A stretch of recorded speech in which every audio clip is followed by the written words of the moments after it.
Video seorang anak yang mencurahkan hatinya ketika sering dianggap adik dari ibunya sendiri, viral di media sosial.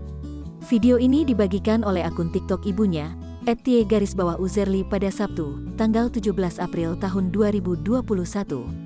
Dalam video tersebut, terlihat seorang anak dan ibu yang tengah berjoget lagu TikTok bersama. Mereka pun tampak kompak berjoget santai di depan rumahnya. Dalam ceritanya di keterangan video, sang anak mengaku kerap disangka adik dari ibunya.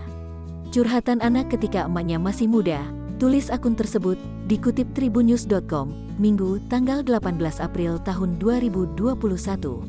Ia pun bercerita pengalaman kurang menyenangkan ketika memiliki ibu yang usianya tidak terpaut jauh dengannya. Pengalaman pertama, ia mengaku sering berebut ketika membeli baju. Kemudian pengalaman kedua, mereka juga sering dikira kakak beradik saat tengah jalan bersama. Terakhir, hal yang paling tidak mengenakan adalah kala ia menyukai laki-laki yang usianya lebih tua. Sebab, laki-laki tersebut justru naksir dengan ibunya. Diketahui, usia mereka hanya terpaut 15 tahun. Tepatnya, sang anak berusia 20 tahun dan ibunya berusia 35 tahun.